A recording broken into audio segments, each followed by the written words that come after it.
Hey, everybody, and welcome to Elden Dogs, your favorite podcast about Elden Ring and hardcore video game podcasting. And I'm one of your hosts. My name is Sir Gideon Offnear. And I am Mr. Iron Fist Alexander, but you have to call me Mr. Iron Fist because I don't know you like that. Sounds like you're filling out a resume or something. Hi, I'm Mr. Iron Fist. I bring to the table. What do I bring to the table? I get stuck in the ground. Before we begin, do you have any butter? Anything slippery? I'm going to need a paddle for my behind. Give me a nice good thwack. Don't worry, I'll be fine. We're using some nice, new, beautiful headphones from our favorite podcast network. So if you're listening, thank you. Yeah, I can hear my voice now in my head. Yeah. And my voice sounds like velvet. And it's only because of the headphones. You actually sound horrible in person, but through the power of these headphones, it makes us sound good. Yes. So everyone should get these.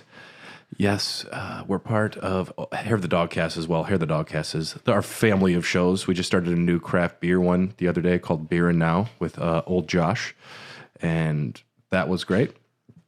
But today we have to talk about Elden Ring, and before we get into our topics today, which I don't know what we'll title the episode, but it's the Mohgwyn Palace and the Shaded Castle. It's kind of a two-parter, a bifurcated episode, but Bifurcated. Bifurcated, I like that word. I've never heard that word. Cut right down the middle, bifurcated.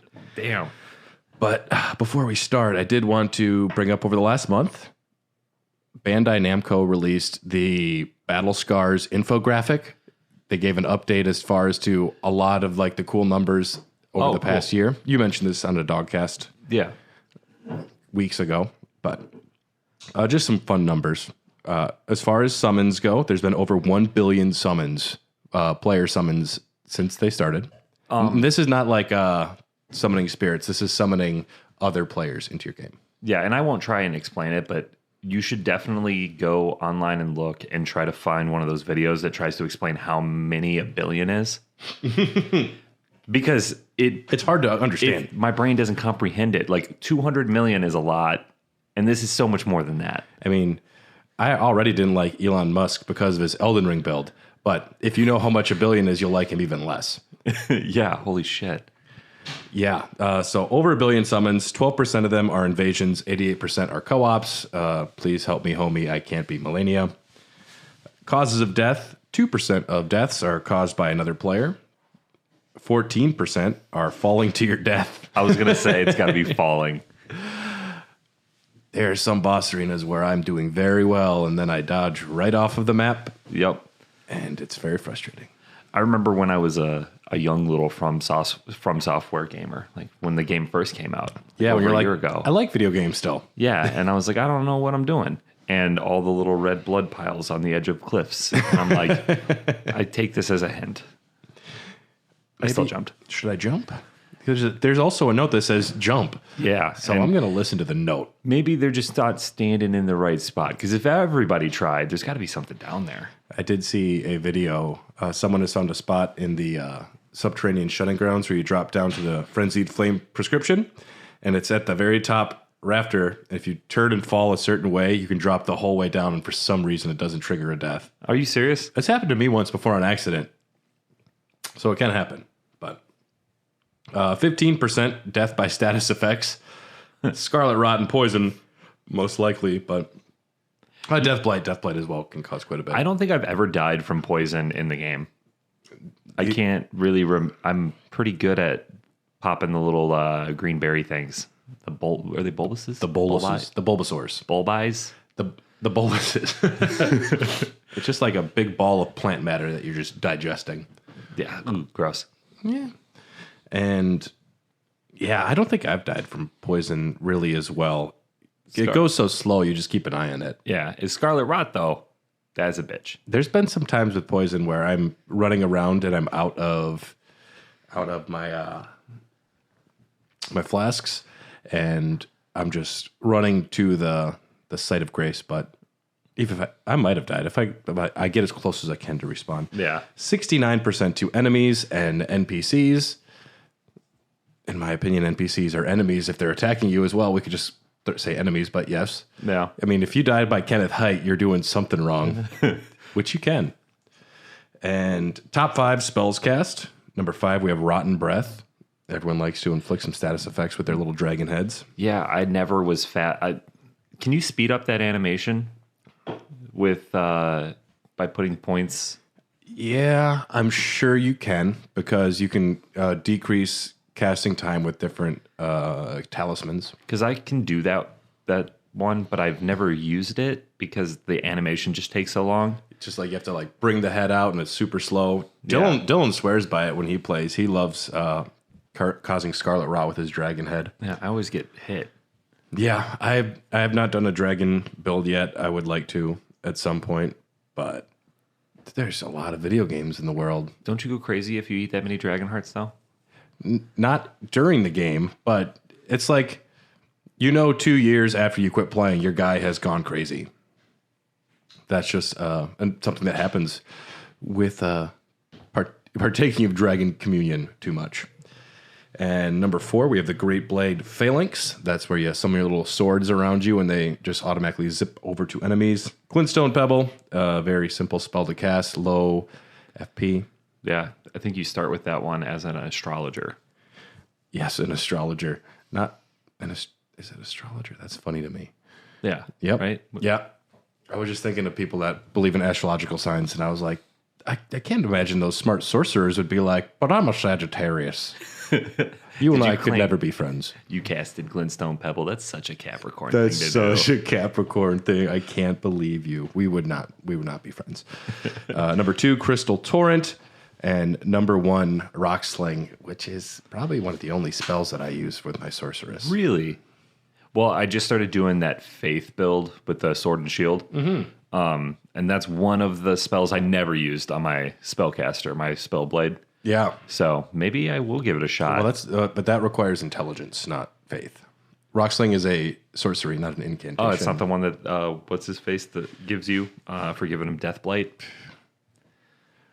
I don't. Well, giving him Deathblight. You talking about Roger in Stormvale? No, you take the portal and it's that big dude.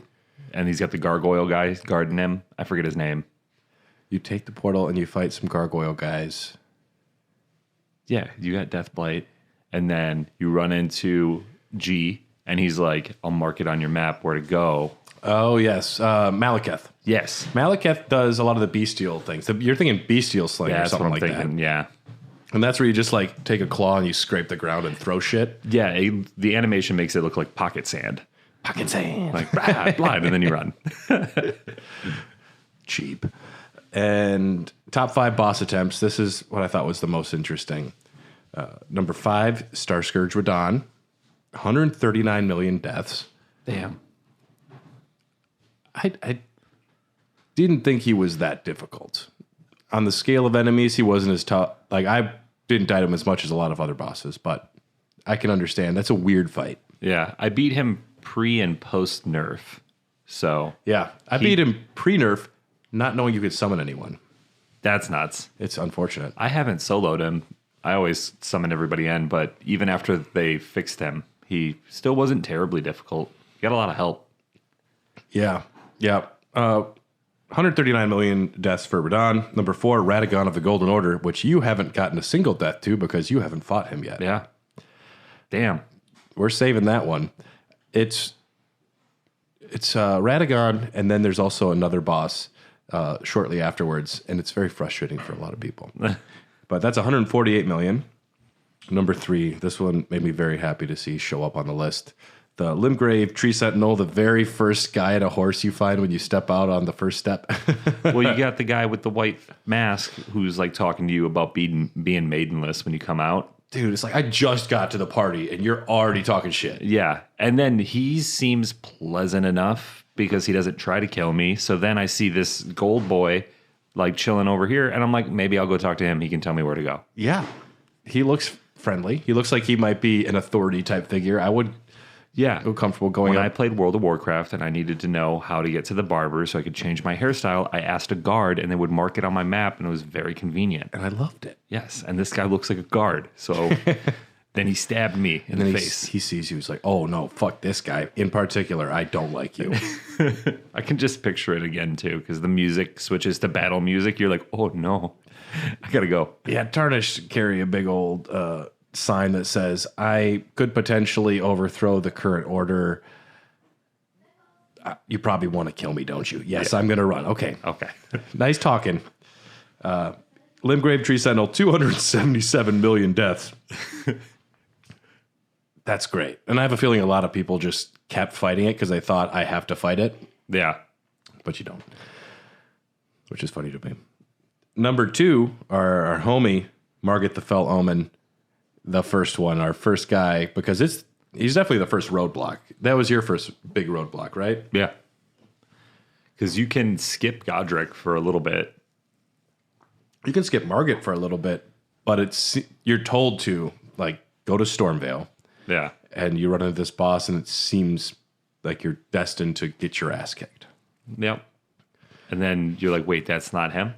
Is it another guy? That's just the front door. Oh, shit. Oh, okay. Yeah. It's like Borat walking into an elevator like, wow, nice room here. I'm not going to a smaller room. And number 1, we have Melania, Blade of Mikola. And I definitely wrote the numbers down wrong because I put 129 million, maybe 329 million. I'm going to look this up real quick. Have you beaten Melania? Yeah. Tell me about it, Tyler. Well, it took the course of like 2 weeks because I was playing other games at the same time.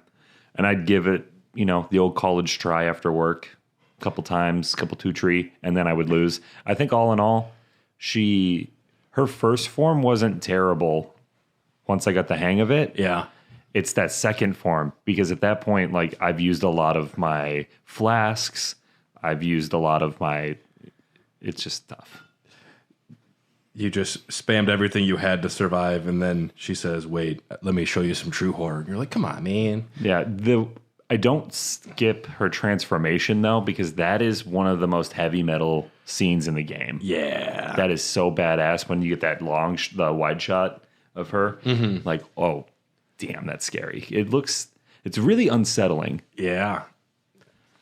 Poor girl, but she has caused 329 million deaths. Damn. That makes sense to me. I died to her more than any other boss in the game, easily. Yeah, same. Because I was, at the first time I played through the game, I was rocking the Sword of Night and Flame, and I was probably being a little cheap. I was leaning on it. It's essentially like using one of those motorized carts for shopping at Walmart. It just makes it much easier on you. Did I tell you I saw a guy lift his motorized cart the other day? That's odd. Yeah, he was driving it down North Ave, and one tire got stuck off the sidewalk, so he couldn't move. And I was like, oh man, this poor guy. Like, someone's got to come help him. It's not going to be me. And then he just gets up and he got up and just lifted it back on the sidewalk, and then sat back down and kept going. And I was like, did I just witness a miracle moment, or Jesus? Did he have a baby stuck underneath it? Because normally moms can lift a car or something like that. I heard once. He was thinking about, what if a baby was stuck underneath this and I was his mother? Yeah, he rolled it real quick. Maybe they just had, bad knees and they're supposed to not walk or something. Yeah, it did dawn on me that maybe people use those and they can walk. Yeah, well, I was walking around the other day in Target. I'm like, I don't ever want to be that person, but I get it. Like, yeah, I would prefer not to walk right now. Yeah, I could do it. And that's why I sort of Night and Flamed Melania the first time, and I still probably died 100 times. Used a lot of rune arcs, a lot of those items that I'm like, I won't need them. I'll just save them. And then I just started spamming them. But I've since beaten Melania 2 times altogether. I've beaten Melania, and I'm not looking forward to going back. Just the one for me. It's making me scared when I get to Radagon again, because I've only beaten Radagon the first time I played through the game, but we'll see. But that was the Battle Scars infographic. I liked learning all that. 329 million deaths. Congratulations to Melania. But topic today, on our last episode, we were running a little long, and I didn't want to stretch out the topic longer than it needed, so we pushed some of it to today, and we're talking about the Mohgwyn Palace first. If you are just coming from that last episode, you're fresher than we are. It's been like 3 weeks, but the great thing about Mohg is he's such a horrible asshole. It's hard to forget much about him. So we just transported here from the consecrated snowfield.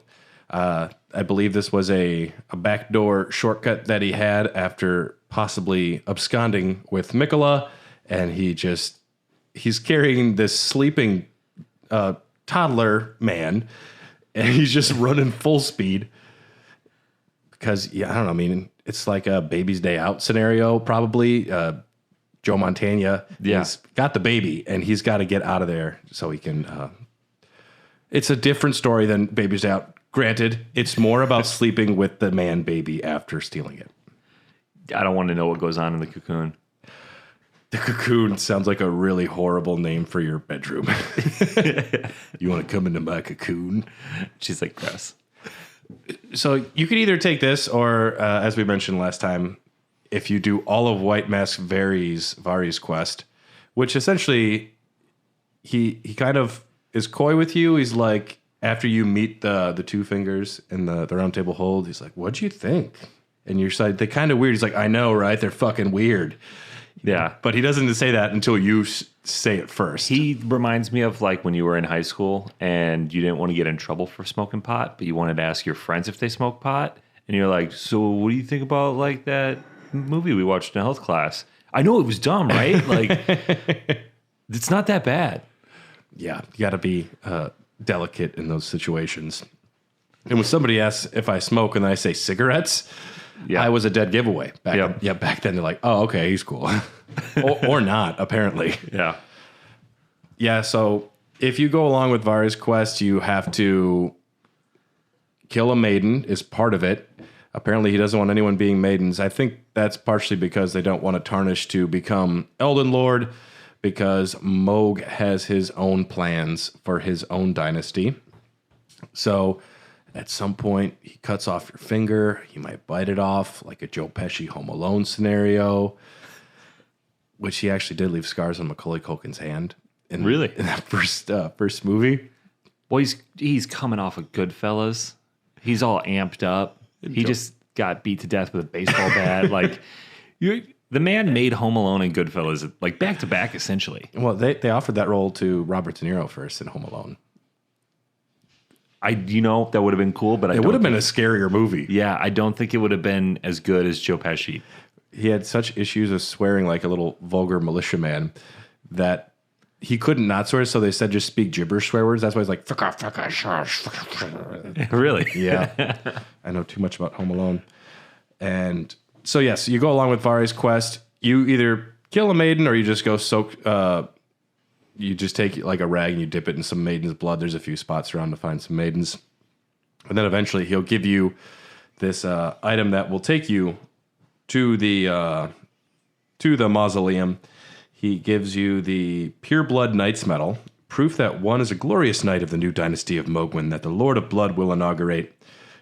Vari is the only person kind of running around really preaching about Vari that you run into.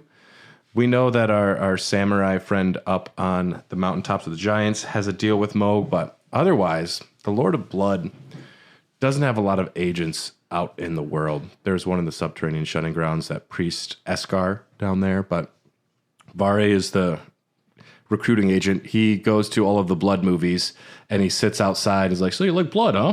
You should join the army. What can you do for your country? I mean, do you have a cocoon at home? Yeah. This is going to get weird on you, but... Looks like a toddler. He's 30, okay?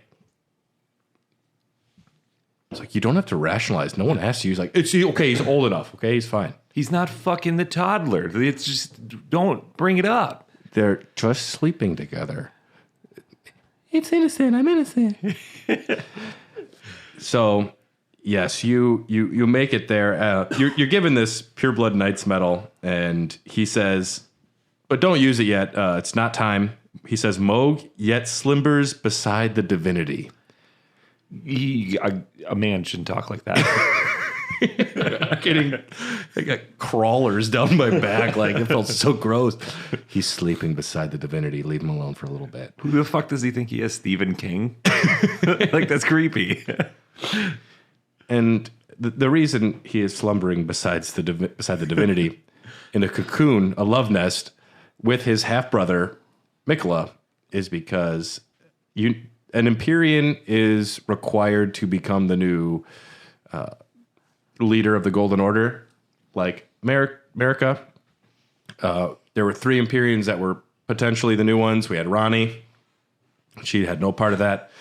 Melania and Mikola, the twins, and Mohg's plan is to take his half-brother, lay down in his cocoon with him for long enough. And Mikola is in like eternal slumber. We're going to learn more about this, I believe, in the DLC. But the plan is once Mikola eventually becomes the ruler, then the king consort will be Mohg. And even by Game of Thrones standards, this is pretty far out there. Yeah. I mean, it's weird enough with the cocoon and the 30-year-old toddler man-child. Yeah. But then the family relation makes it even creepier. Yeah. They don't share any resemblance either. Yeah, we don't see a lot of Mikola other than this long, blonde-haired little baby boy. Yeah, and Mohg's got a horn going through his eye. Yeah, I would be mad. Self-lobotomy is a dangerous situation. That might explain his irrational behavior. He probably has brain damage. Also, he is an omen. He is Margit's twin brother. We talked about that a little bit. They were both locked under the Lanedale Royal Capital. And Margit became a zealot and ashamed of himself. And Mohg found something down there. Potentially spoke with the formless mothers. What it looks like. Another outer god. There's more than just the greater will. There is the scarlet rot god. There is the formless mother, which very much is like a Bloodborne idea. There's a god in Bloodborne that is everywhere that you can't see, called Erden, and it's like everywhere but nowhere at once, just like that real old gods Lovecraft shit. Yeah, some like cosmic horror type shit. Love it. Oh, Bloodborne's so good. And so Mohg has a situation where he potentially meets his formless mother, and that's his idea. He's going to start his own new dynasty. The Mohgwyn dynasty is what he wants to call it. And it requires him to have an Empyrean, and the formless mother is helping him.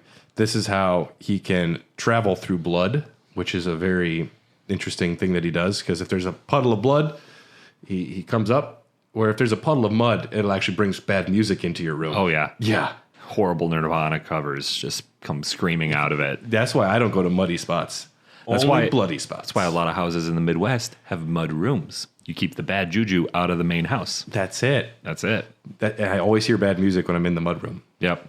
I can't name a single Puddle of Mud song, though, I don't think. Blurry. She hates me. Oh, she fucking hates me? Yeah, that's them. Man, what a great voice, though. I mean, his voice does sound like if you took a bunch of gravel and you put it in a coffee can and then you ran it over with your car and it got stuck underneath your car. And you kept going back and forth? Yeah. Yep, that's exactly what it sounds like. I tried so hard. I do think one of the cooler things in the game is the fact that Mohg has the ability to teleport or transport himself via blood. Yeah. That seems like something that would be really like at home in a Blade movie. Yeah. Like that is dope. Yeah. I like that idea a lot. It makes him scarier, more imposing. Yeah, I don't think a lot of people take Mohg too seriously. They're like, he's that really weird guy who keeps talking about blood. He's like the besides Godric, he's probably everyone's least favorite member of the family. Oh, yeah, probably. Plus, I mean, they've been buried underground for a long time. They don't know too much about what Margit and Mohg are like. Yeah, it's tough being born an omen. I'd be upset, too. I probably would start getting upset the moment I saw the horn growing into my eye. Because he watched that grow, too. He had a chance to file that bitch down. Imagine it slow. Well, yeah. I don't know what the process is of removing horns. It might be tougher than Hellboy does it. Yeah. Well, if the world, everything was operating on the Hellboy universe, I think the world would be a better place. I don't know about that. I don't know either, but I'm a big fan of the non-David Harbour films. But you're told, don't use this Pureblood Knight's medal. He's still sleeping beside his half-brother toddler man boy. Don't wake him up. I just got him to bed. I just put him to sleep. And you say, fuck it, and you use it anyways. You're like, I use it right in front of him just to piss him off. And you arrive in the Mohgwyn Palace is what it's called. This is a spot underground by the rivers, and you can see it off in the distance, and you've always looked at it and you said, what is over there? Yep. I want to go there. You're there. And this area is, it's a raised rocky outcrop underground covered in blood. That's all blood there. All of it is a crazy amount of people that have been killed. Pretty heavy metal. Oh, yeah. Like, this is Slayer, Raining Blood, that album. That's like, I wish I would have ran through here just listening to that, because that would have been pretty dope. Mohg was going for Slayer, but I think he got Puddle of Mud. Yeah. Oh, that is such an insult. Yeah. You didn't quite hit it, Mohg. The depths of the underground lies the ruins of an ancient civilization ruled over by Mohg, who is constructing his palace to rule over his Mohgwyn dynasty. Some of the first enemies we're going to run into is the Albinorics, our little creamy, white, pasty, man-made froggy boy creatures. These are created by people. And the Albinorics, though, they apparently they soak up whatever liquids around, because these are all turned red from walking around in the blood. No. That makes me uncomfortable. When I first got here, I was immediately disappointed. Well, I guess disappointed isn't the right word. Overwhelmed a little bit because of how big the Sophia River, Shifra River, Saoirse Ronan. The first area that's underground is huge. Yeah. And so when I got here, I was like, man, I don't want to do the whole exploring. I want to go fight the dude. I want to go. Yeah. Like, I don't want to have to run around for the next 5 hours exploring. I was in like kill mode. It's not too big of a place, actually. It's actually a lot smaller than I thought it was going to be. It's a mean place. Those giant blood crows, the desiccated crows or whatever they're called, something like that. I didn't fight a single one of those. What are they called? Dickheads. Is what yeah. They are mean. I definitely just ran away from everything around here. Yeah, as far as stuff you can pick up, in the pool of blood is what they call the area. There's the blistered giant crows and the blistered strays, which just means worse versions of the things you already hate. Mm-hmm. You can find a Nomadic Warriors Cookbook 24, which you can throw swarms of flesh-eating flies at your friends. Oh, that sounds fun. Gotcha. Yeah, I'll have to go back now. Yeah. That's how you have like flesh fly pots you can get with that, which is cool. You have 3 invasions that happen here from nameless white masks. These all look like Vare. So Mohgwyn, these surgeons were abducted by him, and none of them were able to, the description says, tame the accursed blood. None but Vare, that is. He is an exception. So all of them have this cursed blood inside of them, and it kind of makes them crazy. But there's 3 different invasions in this pool. So if it's not bad enough fighting these dogs, these crows, you're also getting invaded 3 different times. Yeah. That's not good. Sounds like a lot of work. You don't like that. But killing these guys will yield the White Mask and the War Surgeon set, which is cool because if you wear the mask, it enlivens the wearer when bloodletting occurs. So it raises attack power when there is blood nearby. So if you use a weapon that causes blood loss, causing blood loss also makes you stronger. Oh, I got a medallion that does the same thing. You can stack them. Oh. You can also just seppuku yourself and gain some strength too. That's awesome. Yeah. In the War Surgeon set, it's the white gown of the War Surgeons. Effectively mercy killers. They used to just be like doctors on the field that would put people down. And this is the Vare armor. If you kill Mohg before you fight these invaders, you won't get they disappear and you won't be able to get that set. Fucking A. So yeah, new game plus for you, my friend. Or just my faith build. Yeah. There's a talisman down there. The Hallig Drake Talisman +2 reduces holy damage by 20%, if that's your thing. But on the main path here, you get the Ash of War Blood Tax. You twist to build power that unleash a flurry of thrusts that rob the target of both their blood and their HP. There's also the incantation Swarm of Flies, which is releasing a swarm of blood flies before the caster to assault your foes. The description says, the new palace of the Lord of Blood lies in a swamp of festering blood, and these flies are said to spawn from excrement in that land. So the worst kind of flies. Yeah, that's like mega flies. Mega flies. Super flies. Yeah. Not super fly Jimmy Snoop guy. There is also a unique Albinaric enemy here, which is a dickhead, the Albinaric Summoner. You don't see a lot of these guys. As you're going up that main path, one of them summons those giant skeletons. I don't remember that guy. You must have just rode right by him because he actually will summon one of those like giant spirit skeletons. Oh, like yeah. Yeah, and there's two of these guys up there. Kill them quick, otherwise they'll yoink you. There's a lot of these Albinarics down there, and if you're not paying attention, there's like 50 of them that can just swarm you. Yeah, at a certain point, I just hopped on Torrent and took off. Yeah, just skip it. Yeah. There's a site of grace you can get to. Up ahead, you'll find the Dynasty Mausoleum. The final path leading to Mohg's Palace is littered with hordes of putrid corpses and other creatures. Some of them don't attack you. None of them are that difficult, these corpses. They suck.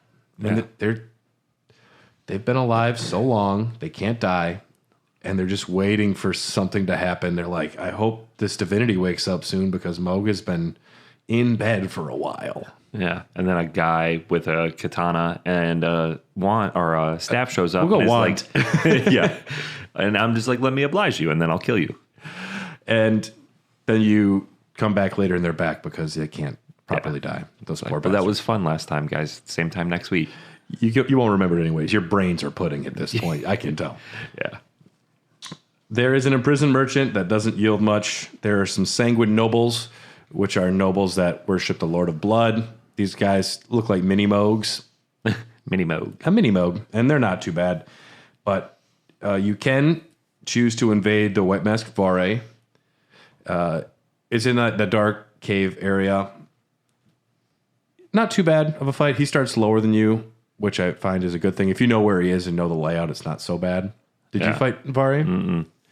I wonder if you'll be able to go back and invade him. Yeah, looking back on it, I think I was kind of speed running to Mohg so that I could get him done by the time we recorded the episode, and then we didn't really Get all the way. yeah. So I had plenty of time, but I think I was rushing during this part. Yeah. Well, and it's one of those things where you kind of go through and then you have to come back. Yeah. And it's an easy thing to miss. I miss a lot of those summon signs. But. Yeah. Plus I play Elden Ring like every other week now, like gearing up for Elden Dogs. Yeah. And I always start the first couple days really rusty. Yeah. Luckily, in my sorcerer's build that I'm using right now, I don't have to be too good. Just that rock sling from a distance is a pretty safe way to deal with most enemies. Yeah. Yeah. Yeah, swords are way more difficult to use. But they're so much cooler. Yeah, they are. White Mask Vare, though, you fight him and kill him. As he's dying, he's like, you maidenless piece of shit. And the way he talks makes me strongly believe he is the one who killed our maiden. The fact that he knows we're maidenless, the fact that he just keeps hammering it home. It's one of the prevailing theories that he is the one who killed our maiden before we were able to really enter the lands between. I like that theory a lot. Yeah. Yeah. It makes me hate the guy. It makes me, because I didn't even know her, but I'm sad. I'm sad about it. Yeah. It was like 90 Day Fiance, but you show up and you don't have a fiance there. Yeah, it was like I've never seen that show. I don't know if that's like Flavor it was of more Love? like Flavor of Love. Okay. I wore a big clock around my neck. You showed up with flowers. Yeah. And yet you put on your nice horns. Oh yeah, absolutely. When I was wearing the prisoner helmet, so it just looks like a giant butt plug on your head. And then Bridget Nielsen was dead when you got there. Hoops still should have won season 1. If there's anybody listening that watched season 1, New York, No idea. Hoops should have won. I know there was Bridget Nielsen and then that one girl who Trump made into... No, that was The Apprentice. Or Celebrity Rehab or something like that. They were all on Celebrity Rehab. Yeah. But you defeat Vari, and you get a special hammer called Vari's Bouquet, which it looks like a set of flowers. And it's a steel mace resembling a charming bouquet. Each petal is a sharpened edge, leaving the roses perpetually colored with blood. This weapon reflects Vari's manner of speech rather well, enticing in its splendor, but full of deadly consequence. One of only 3 arcane scaling weapons in the game. Oh, wow. Which is cool. I do like... I will respect for arcane only when I'm going item hunting, because that boosts your item discovery. So I'll just crank that up, go find the rare stuff, and then go back and drop it. Because most things arcane doesn't have a large effect on. Yeah, that would... I mean, for a dragon build, you have to put quite a few points into arcane just to learn the spells, so that might be kind of a cool weapon to use. Yeah, plus it looks like you're late for a date every time you walk into a room. You're just running around hitting people with some flowers. Someone got jilted. Yeah. I wonder, I should have been able to give him to Bach. Then maybe he would have thought he was pretty. Can I call you boyfriend? Like, whoa, calm down, buddy. I just don't want you to turn into a vegetable. Whoops. Doing this for you. Fucking whoops. We get to the top of this here mausoleum, though, and we find this big hairy ball, this cocoon, up on the altar. And an arm kind of falls out. Yeah. And blood trickles off of it. And from the pool of blood emerges Mohg. Okay, so immediately I have a lot of questions here. It looks like Miquella has gotten bigger. Yeah. And I'm hoping the DLC, we start to figure this out. Because maybe he was alive in the cocoon, and then when Mohg stole it, and it, cracked open... Well, maybe he's dead now. I don't think that he was in a cocoon. He was buried into the tree. Yeah, I'm calling that oval thing a cocoon just because that's what we've kind of... I think he was put into a cocoon, but the Haley tree was growing around him, and Mohg stole him, and I think that he essentially put out a bunch of blankets and got Miquella's favorite food and put it in the cocoon. It's like hey, I know this is weird, but we're going to be here for a while. And I think the cocoon was something that maybe Mohg had prepared. He's trying to wake up Miquella. He's waiting for Miquella to wake up. And it just seems to me like the DLC. We're going to go there and enter Miquella's dream. And we'll go to a different version of the Lands Between from a different time period. Or we'll just be in his dream world in a separate, similar but different landscape. Something like that. That's what I think is going to happen. Because he's asleep. Go in the dream, right? Yeah. That makes sense. Who's that? I always forget his name. The YouTuber that makes the really awesome cinematic Elden Ring videos. Bati Video. He did a breakdown of the image. Just the image. Did you watch that? Yeah, it was very good. Dude, he pulls a lot. It's only like a 7-minute video, but he pulls a lot of info out of just that one frame. If you know a lot of the context of the universe before looking at the image, you can get a lot more out of it. Otherwise, there's a guy on a horse or a girl on a horse. Yeah. Yeah. I think he's dead. Because I think Mohg killed him effectively by removing him from the tree. It's like taking somebody off of life support. Well, maybe he's in a coma. Yeah, maybe. Because I don't think he's doing well. We don't know where Miquella's at. Yeah. He's in there somewhere, I think. Yeah, I mean, it's weird that he's supposed to be an eternal child, but then the arm that's fallen out of the cocoon is like 7.5 feet long. Like it's just gigantic. Something's going on in that cocoon. Yeah, he's changing, but into what? And the way that Mohg emerges from the blood, it makes me think Mohg might be sleeping inside of Mikola in his blood, trying to. I see. This is some weird shit. Yeah, we don't know what was going on there. But maybe he's trying to wake him up. He's just having a party inside of him. Or if he has a way to like enter the dream and he's trying to like, I don't know. We're going to learn a lot more in the DLC. But Mohg emerges with a pretty heavy metal intro too. And he's just like, yeah, I'm going to kill you. Yeah. When he it's one of the, I mean, the cinematics in these games are always awesome because there's not many of them. Yeah. And I like his.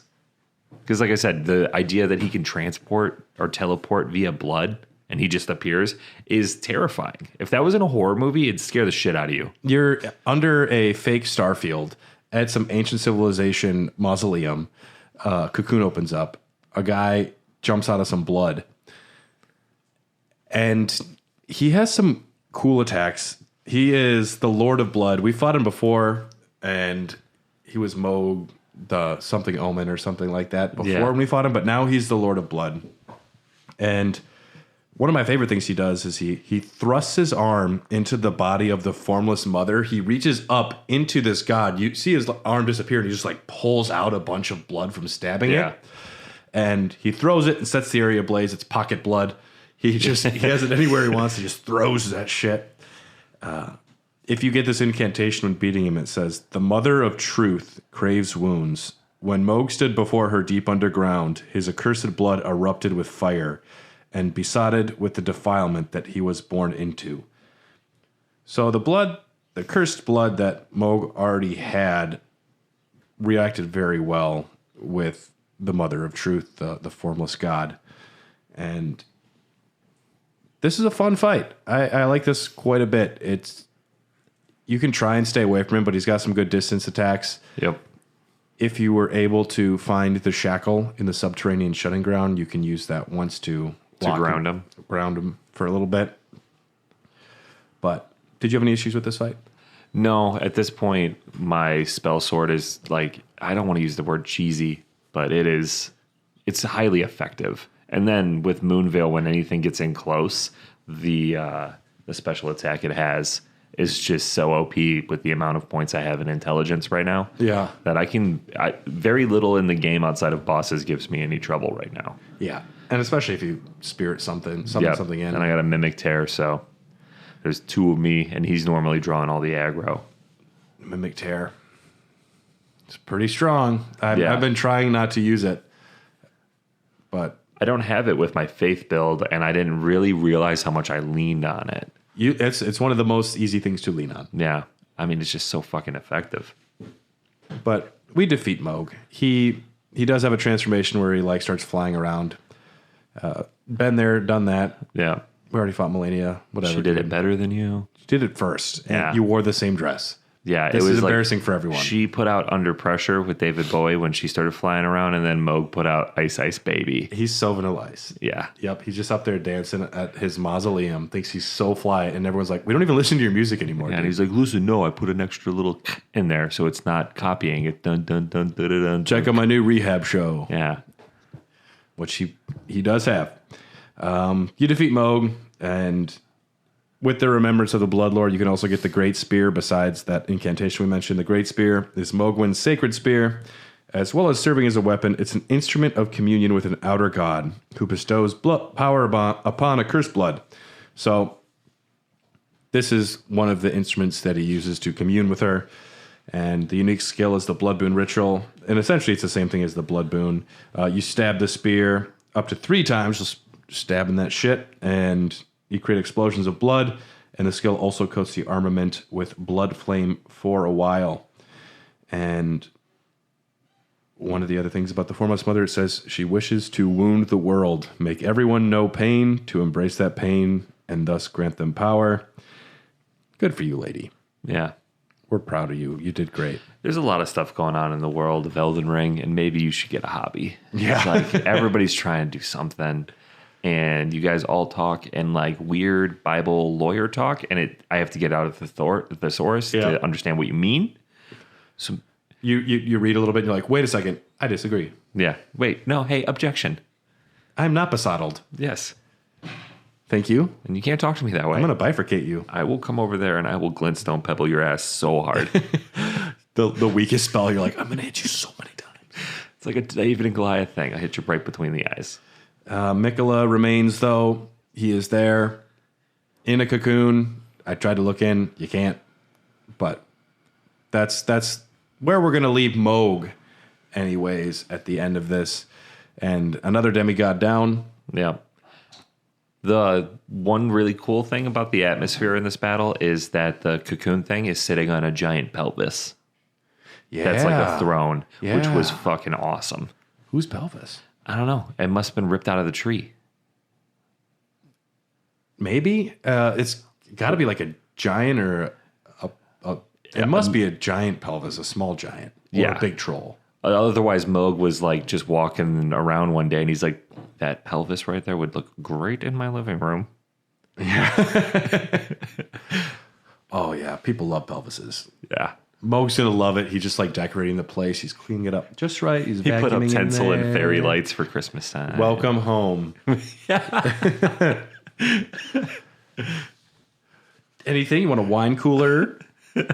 I know you're 30, but you look young, so I wasn't sure if you partook. We're going to go inside this cocoon for a long time, buddy. But we've stopped that. We saved Mikola, but we don't know the repercussions of that in the long run necessarily. We're going to take a quick break to hear from another amazing show from the Tokyo Beat Podcast Network, and we'll be right back to discuss the Shaded Castle.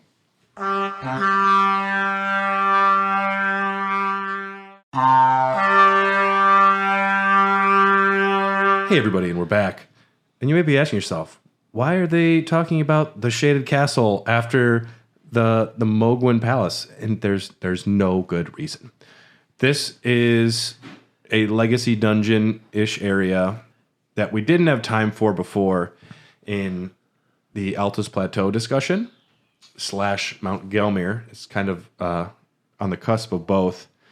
And we didn't have the time to talk about it on that episode, and it just hadn't happened. And I was thinking about saving it for like a odds and ends and bits and bobs we missed episode, but I realized we've been pretty fucking comprehensive on all the areas so far, and there hasn't been a lot that we're going to miss. Yeah. And with Mohg kind of being split in two there, I think it's a nice slot for it to fill. It's a nice little slot. The only problem is I did this a long time ago. Yeah. Like 7 months ago. Well, what is nice, though, is that we're going to be talking a lot of lore. And the lore of what's happening here is, I would say, more interesting than this castle. The Shaded Castle, like I said, it's up there on the Altus Plateau. It's an abandoned and decrepit castle, half sunken into a poisonous bog, with the air tinged yellow by the fumes.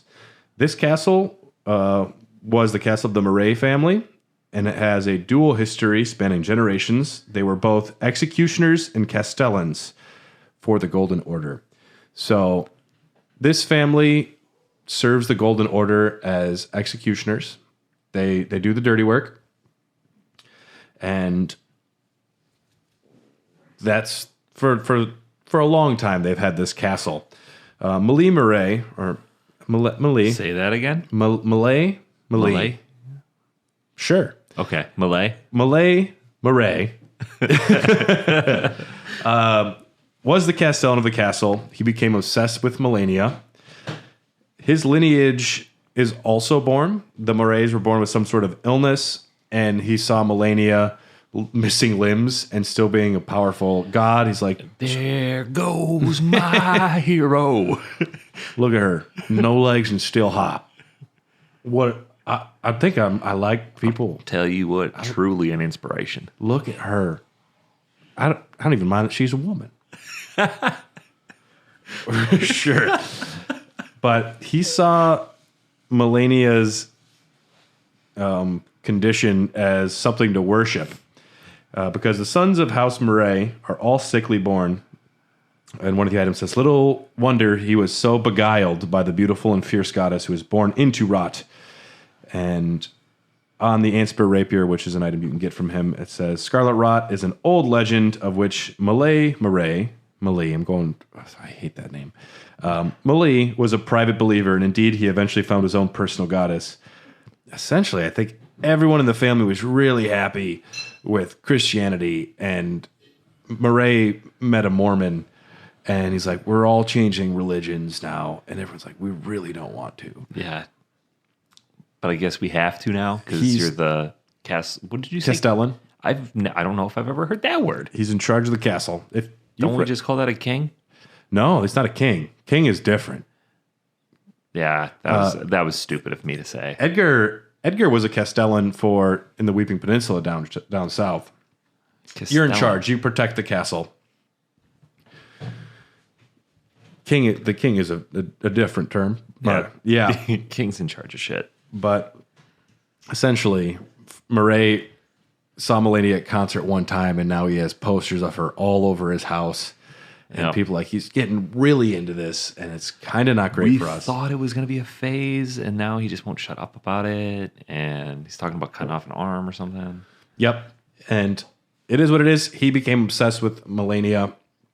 And some think the reason that this place, which on the map looks like it's built on this grassy field of heaven, you get there and it's not. I was so pissed. I'm like, oh. The Altus Plateau is nice and bright, and I feel like it's like springtime. Fall.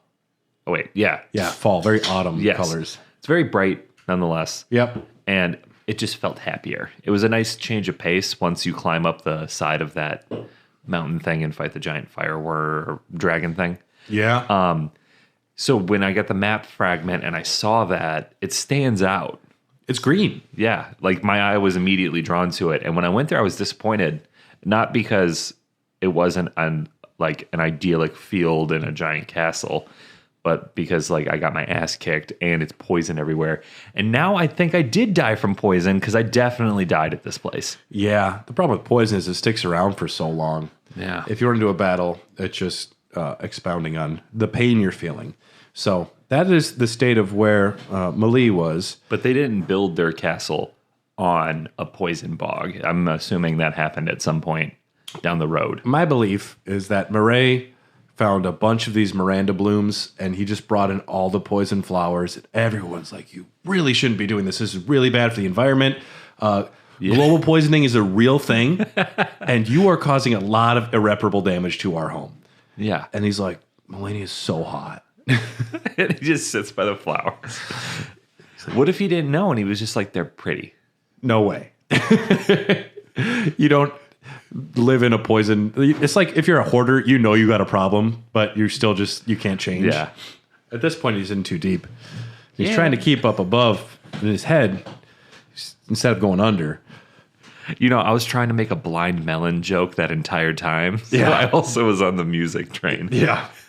At this point, though, we're going to take a journey far away to a place called Eochaid. That's how I pronounce it. You might hear it differently. Eochaid. This is a lesser, long-vanished domain.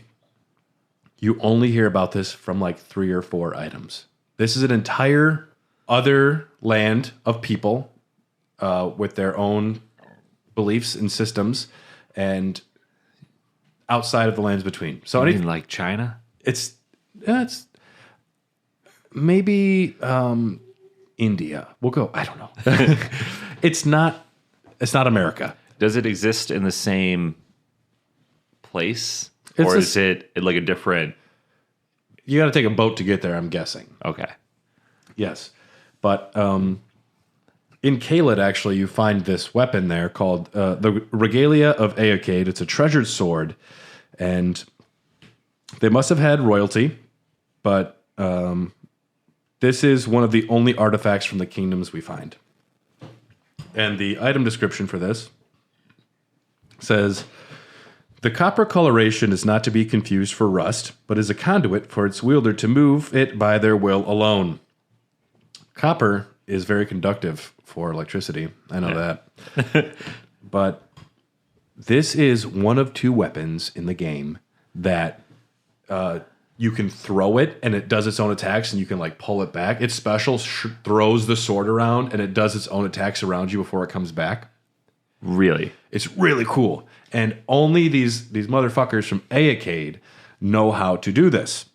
And it says specifically copper, so I think it's something to do with being able to harness electricity, potentially controlling copper, but That sounds fucking awesome. it lets you throw the sword and call it back. Aacade, the word, is derived from Irish legends and mythology. Bluntly, it means horse.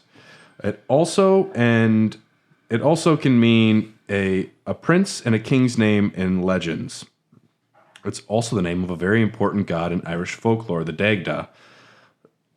I went deep on this. The Dagda or Aacade had at one point, you name it, 3 concurrent children, 3 sons, all brothers, Aid, Sermate, and Angus, like the beef. And at this point, I have another bullet point with nothing written. I said, I'm too off the deep end, and I came back, I think. I was like, I don't know about these kids. The reason it is interesting, because when you find the regalia of Aacade at the other end of this dungeon in Caelid, you find the sword next to like a body, and it's next to 3 flowers, which seem to have been planted for the kids. So maybe this guy was trying to protect the 3 kids, the last surviving royalty.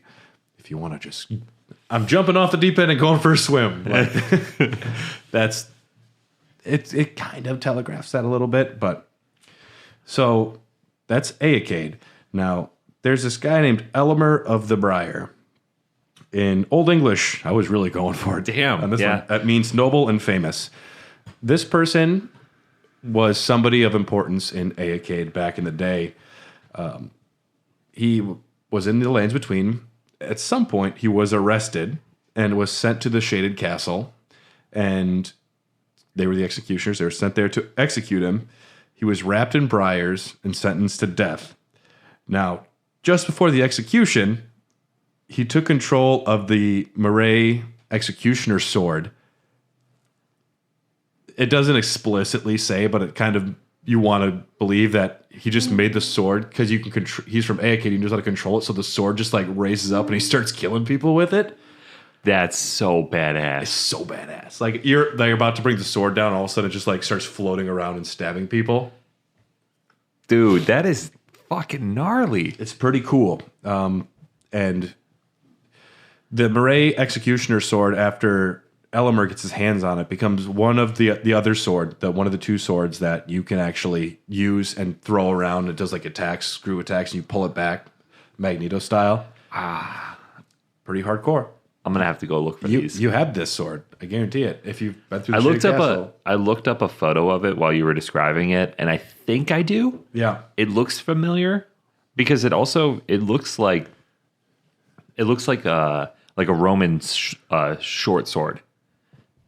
And I think I remember when I found it, I looked at it like, that looks like something that a Roman soldier would use. And I'm a big Roman history nerd. So I was like, I would like to use it because it looks cool. It looks like Gladius or something. it's supposed to be very unwieldy. The way that you see Romans other people would use it unwieldy. is they're just like effortlessly dancing with the sword. You try to do it, it's supposed to be much more difficult, but Elemer uses the sword, takes over the Shaded Castle. He kicks Murray out of his house, and Elemer of the Briar, still wearing, like, they call him of the Briar because he's still wrapped in the briar because he was sentenced to death. He's now the ruler of the castle. He has the executioner sword. It's now his castle. Murray is outside of the castle. And yeah, so the castle under Elemer's control. And we'll talk about what Elemer does when we get to it here at the end. But so you come upon this grassy field of heaven, and it's not. And It's basically Florida. it's a swampy mess. Yeah. And I'd take alligators over some of the things they have here. But you find outside of the castle, Molly Murray is an NPC that doesn't invade. It's like a hostile, non-invading NPC. He's just out there wandering around, and he's not too tough. You kill him, and sorry, bud, you went off the deep end. At this point, though, you actually get into the Shaded Castle. The Shaded Castle has a few different enemies in here. Of note are the perfumers. These are perfumers which kind of went off the deep end, and they no longer work with the Golden Order. And you find basilisks, which are those little deathblight bastards. Yeah. You find Miranda sprouts, the flowers. You find revenants. Just like it's not any enemies I like to run into, really. I don't mind the perfumers, but all the while, the large portion of the ground is just poison buildup. Everywhere, if you're on the ground. Yes. So you're a lot of jumping on the little buildings or the walkways, like the ramparts that are still standing. You gotta. It makes like a horseshoe shape, doesn't it? If I remember correctly. Yep. You kind of go all the way around once, and then back the other way, and then you can start going up. Because at first, it doesn't really seem like there's much going on here until you can get inside. It just looks like, oh, that's a piece of shit. Yeah. The poison is the biggest focal point for this dungeon. There's not really a ton to go exploring. There are, little nooks and crannies. There's not a ton of great items here. And there's not a lot of multiple paths where it's like you go this way and you get lost for a while. You go this way, you find the dead end quick and you return. Yeah. I do actually enjoy fighting perfumers. They're fun NPCs that can heal themselves and they can surprise me even when I'm overpowered. So I actually like the perfumers quite a bit. Have you ever seen anybody who does like a perfumer build? I mean, I'm sure somebody's crazy enough to have tried that, right? Oh yeah. The perfumers are very powerful, very powerful. Because I'm a pothead guy. I can't get into the perfumer thing. I'm juggling too many pots right now. I got a lot of grease going on. Yeah, this guy is just carrying around 30 bottles of perfume. Yeah. You only need one. I mean, if I can smell you when you walk in the room, you're wearing too much perfume. Well, on Friday, Saturday night when I bartend, some of those ladies bathe in it. I think perfumers are coming to the bar. You just like throwing perfume at people? No, they. Oh, the ladies come in. Yeah. Yep, they're perfumers. And they'll be like, "Can I get a peach cobbler sour?" And I'm like, "I smell you the moment you walked in, and it's giving me a headache. Like, did you bathe in it?" Also, men that wear too much cologne is like a big thing. Yeah, dudes. Okay, it's 1.5 sprays. That's all you need, and disperse it. Don't hold it directly in front of your chest and pump it 3 times. You're gonna smell horrible. And after like 5 minutes, you can't smell what you smell like. And you become used to it. It can cause damage to other people's bodies, which is what the perfumers are doing. Yeah. They use so much perfume that it actually kills people. Some of the people that come to the bar that smell so strong, I'm worried that like if they lit up a cigarette, they just go up in flames. Which is, I use a lot of fire, so. Yeah, you wander around these ramparts. Poison bogs, enemies. I didn't actually think a lot of it was too striking, but you get to the inner gates and you can find a key item off to this little side path. You find the Valkyrie's prosthesis. This is a golden fake leg. We're not going to use the fancy words. It's like a fake leg that was once the prosthesis. It's an arm. It's a golden arm like Buster from Arrested Development. Yeah, he's a monster. And it was once used by the one-armed Valkyrie Melania. It's a masterwork of craftsmanship. With practice and skill, it can be used as proficiently as a real arm. I imagine Malie Murray ordered this shit on eBay and spent way too much money on it. It's like when I was a kid and I wanted my mom to buy me a WWF World Heavyweight Title replica belt for like $350. And she's like, no, that's a stupid purchase. And this is actually like a real belt too. This is like a real. This would have been like the real honest to God thing. It's like if you stuck up Bill Goldberg in an alleyway. Yes, exactly. And it turns out they're not real wrestlers. If a gun will kill them. Yeah, that's if he doesn't spear you first though, and the man is fast. Yeah, I remember being very upset when he was undefeated until Kevin Nash cheated with Razor Ramon Scott Hall. Yeah, and. Oh, man, the Monday Night Wars, what a time to be alive. What a time. The golden age of wrestling. Excited to go watch some wrestling after this. If we go to Vanguard. Oh, yeah. It won't be modern wrestling. I watched a video today of a Mexican wrestling league, and the guy halfway through the match he's like, nope, I'm done. He just gives up in the middle of a big match. He just like gets out of the ring, and they keep trying to fight him. He's like, I'm done. I'm not doing this anymore. He just had a moment of clarity in the middle of his match that I am a grown man. I got to go home now. I got to put on pants, guys. This is not working for me. Yeah.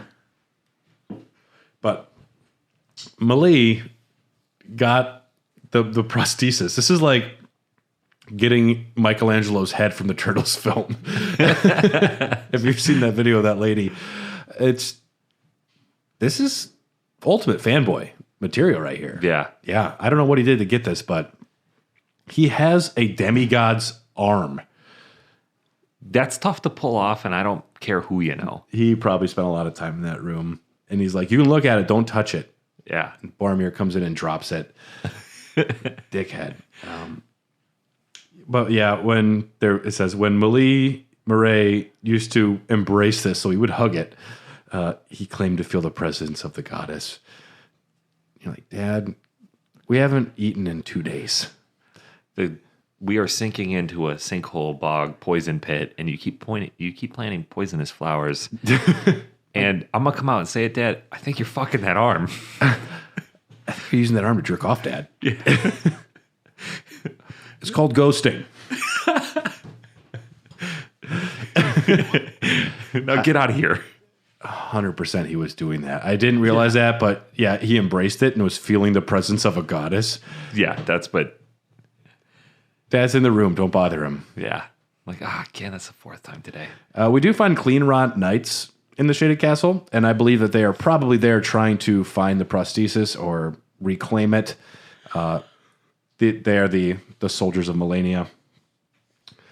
But yeah, you keep going up the castle, and not a ton of things happen. You find this little like ghost NPC who's like, yeah, our castellan went pretty off the deep end. Shit got bad. And yep, you're going to stay there forever as a ghost, just regretting the fact that this dude was getting jerked off by a Valkyrie arm. This is my life now. This is my life now. You get to the top, and if you've already completed the Volcano Manor, this is where we find our boy Patches. I have not completed the vault. Well, yeah, I guess I did now. For Even the longest time, I put it off so that I could finish other quest lines. Yeah, because you actually have to go finish all the recusant missions. Yeah. Patches, after you defeat Rykard, he moves outside of the boss area here. And Patches is like, are you surprised that I belong to the Volcano Manor?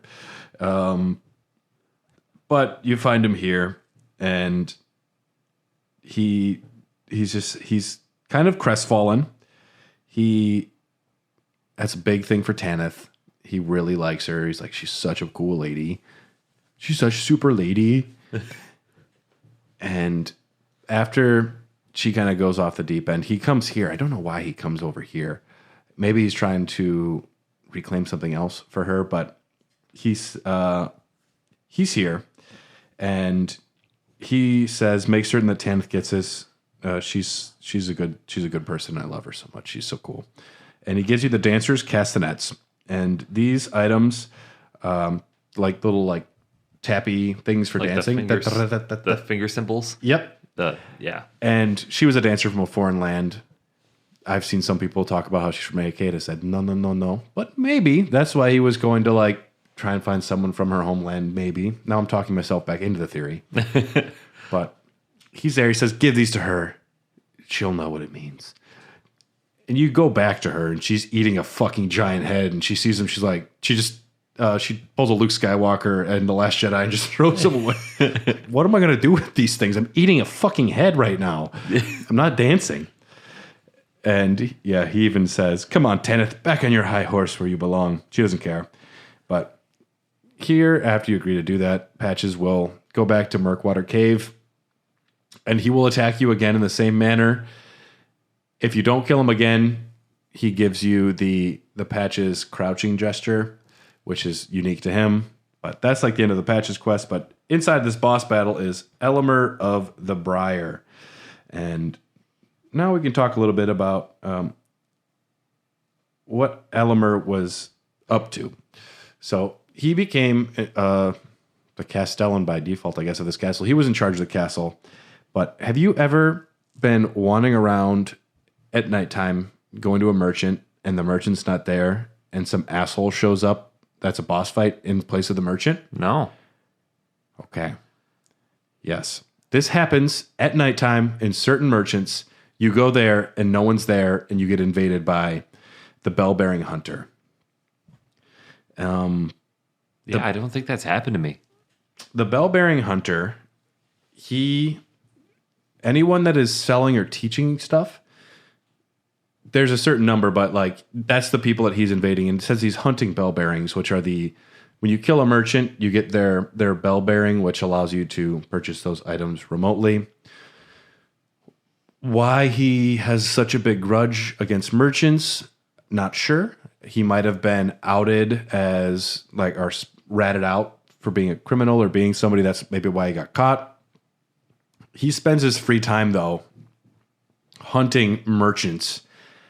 And when you show up, he is tough. The bell-bearing hunter is in, I think, 4 or 5 different spots. But specifically in Caelid is the worst one. And it's the same boss. It's Elimer of the Briar. And floating swords, big dickhead. And yeah, the Bellbearing Hunter is actually a pretty cool endgame thing to go around because it's the only way you can start purchasing some of the high-level somber smithing stones. Mm-hmm. But in his meantime, Elimer is going around kind of like an evil Batman, just scaring merchants, I think. Just killing people and trying to... retribution for something. But this is the same guy that is the Bellbearing Hunter. I'm surprised you haven't ran into him once. It scared the shit out of me the first time I did. Yeah, I don't think it's happened to me. He's out there. And even after you kill him here, he will still be out there the way that works. But you fight Elimer in this, at the final room here in the castle. And it's not a big room. It's kind of a smaller arena. And he has his ranged attacks. And he can do a lot of damage real quick to you in here. But if you can take him down, you get the Murray Executioner Sword, which is one of the legendary armaments. There's not a ton of them. And the Briar Great Shield. And besides him being able to make swords move, this is the other thing that really links him with Aeacade. It originates from Aeacade, a land of proudly solitary ascetics. And that's pretty much all we know about Aeacade. They might have been horse lords. They were super rigid and hardcore in their beliefs. They didn't live a lavish lifestyle, and they made swords float. And that's all I need to know about somebody to know I like them. Yeah, that's pretty gnarly. I picture them like Mongols. If you want to be the coolest group ever, you're the Mongols. I mean, horse people? Yeah. Listen to Dan Carlin's Hardcore History if you haven't. Oh my God. My God. That dude has a voice for radio. Temujin didn't know. Yeah. Oh, man. I was listening to the last podcast on the left the other day. Yeah. And Marcus Parks does a Dan Carlin impression during one of the episodes. And it's like my two podcasting idols. And one was impersonating the other. I laughed so hard. He nailed it. He did a really good job. Yeah. Then I was trying to do one. And I was like, I suck at this. Genghis didn't know. That's all I got. Yeah. It's been a while, but I had a buddy, and we'd always just say that back in the day. Like, he didn't know. Yeah. Yeah. And that's the Shaded Castle. Aeacade is a place I'd like to know more about. I seriously doubt we will. And you can get the Briar armor after you defeat him back in the round table. So that clearly puts Elimer up as an important character. And at least Malie Murray is dead now. His obsession of getting jerked off by a prosthesis has ended. Your watch has ended. Good night. Your jerk has ended. And now your jerk has ended. And his family's probably happy too because their dogs are no longer dying in the poison swamp because they don't have dogs because they're all dead. I don't know. But Yeah. The Shaded Castle, as far as a legacy dungeon go, I don't love it. It's not too exciting. I did really enjoy diving into the lore of Aecade and learning about the Briar. If anyone has any good theories about why he might be out there hunting the bell bearings, I haven't heard anything that's convincing to me yet, but this guy likes to put on a cowl at night and go around and beat up people. Well, if you died and you came back to life and you just couldn't die, at a certain point, you would just do things and you wouldn't even know why you were doing them. It would just be like, I have to do something today. I might as well just fuck it. Let's do this. It's like that Black Mirror episode where everyone that can't die, they're just so addicted to pain and weird shit that they just keep going further and further. Yeah, it's exactly. Yeah. And that's the Shaded Castle. Yeah, kind of a one-note place in my mind. It's a area I cleared months ago. We got poison. Yeah. I had to Google it when you were like, we're doing the Shaded Castle. Have you done it? And I was like, Shaded Castle, where is that? And then looked it up and was like, yeah, I did that a long time ago. It's in a weird spot where it's half unique and interesting, but also completely not that interesting. It's notable on the map for the landscape, but I don't have much else to say about the Shaded Castle. No, I mean, it's going to eventually sink into a poisonous bog and it'll just be the shaded bog at some point, and eventually the posters of Melania will fade.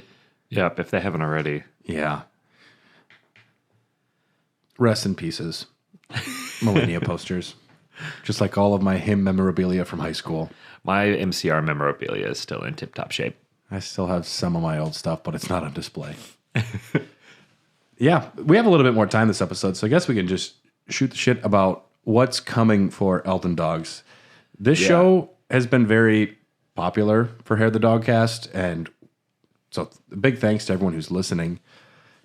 This next month is going to be Character Battle Month. And on Instagram, we do a thing called the Great Hair the Dogcast Character Battle, where they'll be voting between this or that character, 256 characters. It's a lot of fun. There are some Elden Ring characters in there. We will have at least one Elden Dogs next month.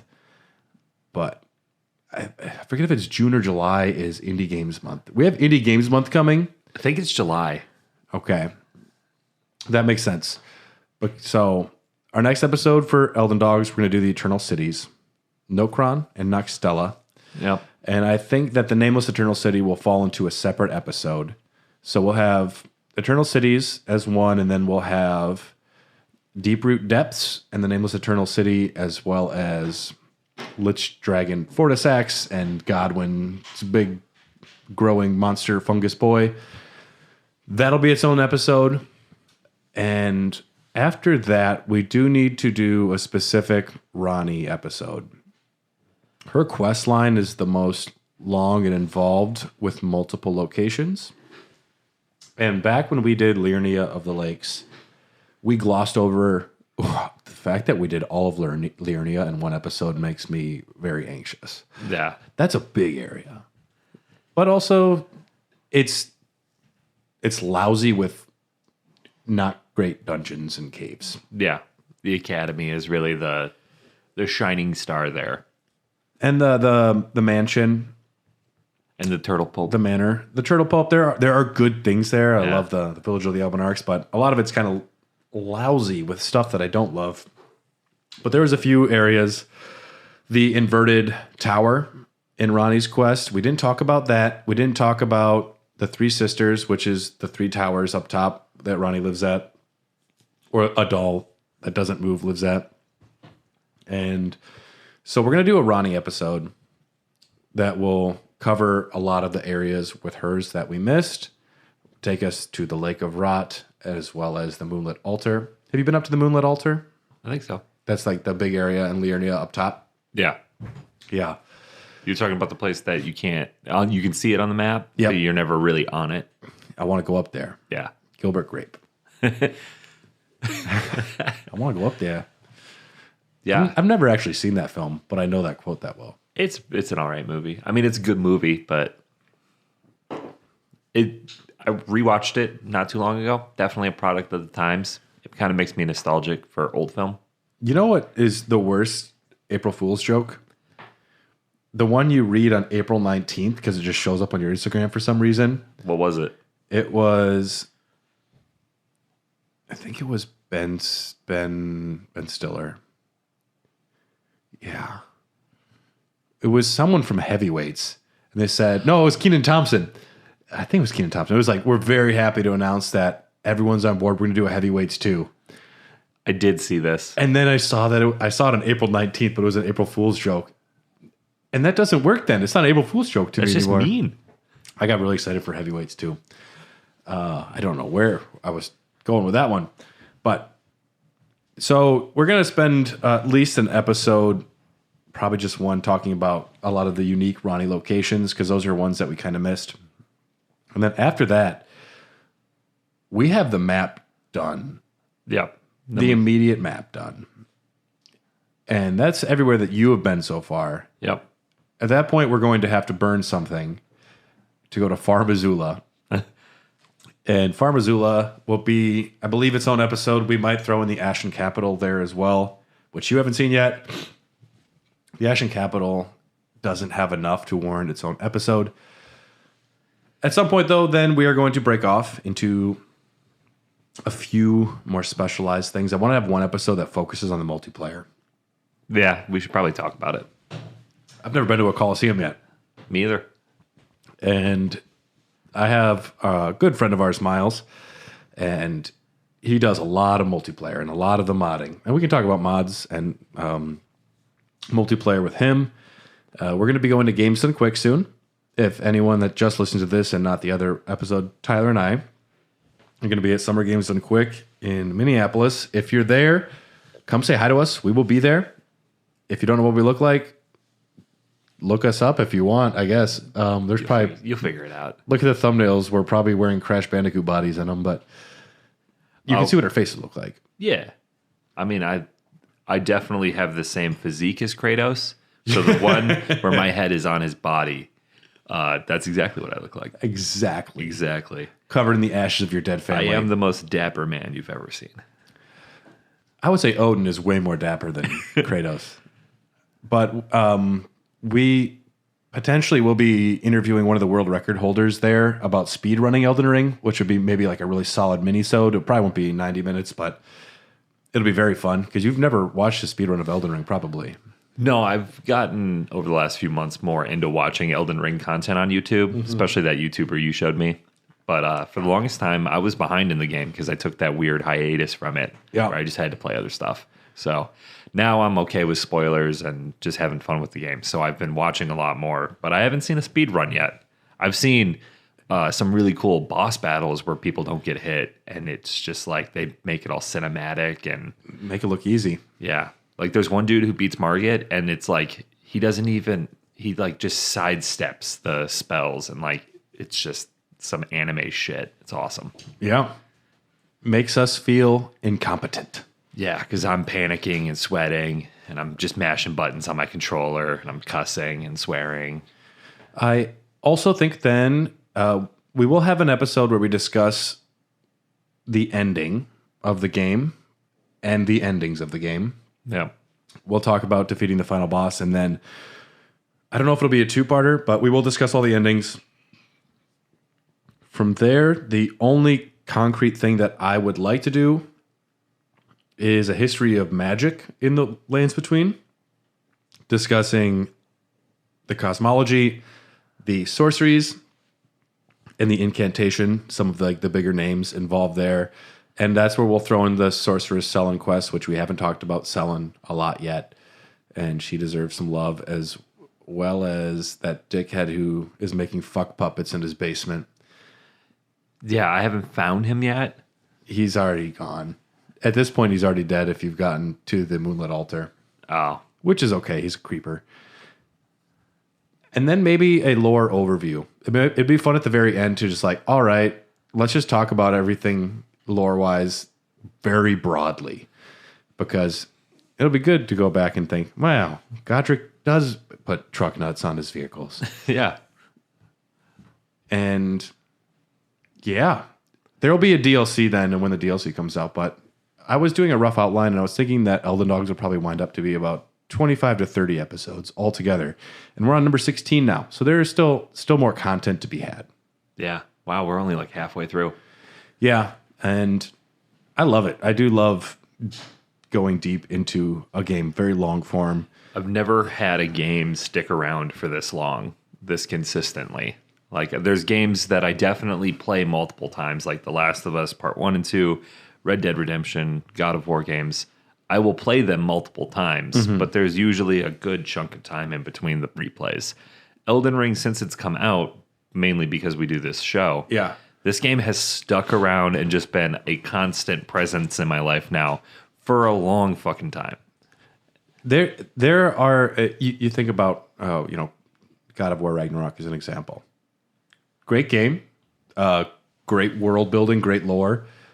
If somebody was desperate to stretch content out and just look into item descriptions and the world and everything in there, you couldn't get that much out of it. No. There is like, background storytelling a little bit, but not that much. And most video games, we did a 3-parter on Final Fantasy VII, and we both wanted to punch ourselves to death. And this game just yields so much storytelling. It gives as much as you put into it, and not many games can like stand up to. We talked about 3 item descriptions for like 20 minutes today. Yeah. And that's insane. I think that's part of the reason my brother doesn't want to play it. He's like, I don't want to have to. He likes a strict narrative. Yeah. Like God of War or one of those like The Last of Us where you're basically just playing a movie following the path. Is more his speed. Very pretty hallway. Yeah, and I've told him like, no, but if you like read the descriptions and you get into the world because you like nerdy shit, you will like this. And he just hasn't jumped in yet. I mean, you don't even need to do any of that. It's brilliant because it's emergent storytelling. You tell the story, and it's your interpretation. Like, all right, why is this city down here? And there are like, 4 paths to what it could be, or 10 paths. It's open to interpretation, and it's up to you to make your own story, which is really great. And it's the greatest filmmakers make movies like that. Like, it's making a puzzle and keeping it open-ended and letting you have your own fun with it. I think it's great. Yeah, definitely a bigger game than I thought it was going to be, particularly for me. So From Software really knocked it out of the park because I downloaded Bloodborne. I have Dark Souls Remastered now. I have Sekiro. I'd like to play Sekiro. I have both of them, I think. Yeah. I know I definitely have... Do they have another samurai one? They have the 3 Dark Souls. They have Bloodborne and Sekiro. Demon Souls. Yeah. There's a rip-off one then that somebody made that I have. Neo. Yeah, I got that too. I don't know if I would say rip-off, heavily derivative. Okay. Yeah, because I died There's a new Pinocchio Bloodborne coming out. Yeah, that's true. Really soon. Lies of P. Yeah. Which may be a better name out there. Definitely is. Yep. Yeah. You're awfully close to The Life of Pi. The Life of Pi. The Lies of P. It sounds like the we sequel. can't actually say Pinocchio because it'll sound really stupid. Just put P. Yeah, the P is... If you have... Like, if someone calls me T instead of Tyler, that works. Yo, B, that works. Yeah. But if your name's Peter and they're like, yo, P, that's just... I feel sorry. Yeah. You need to go by, like...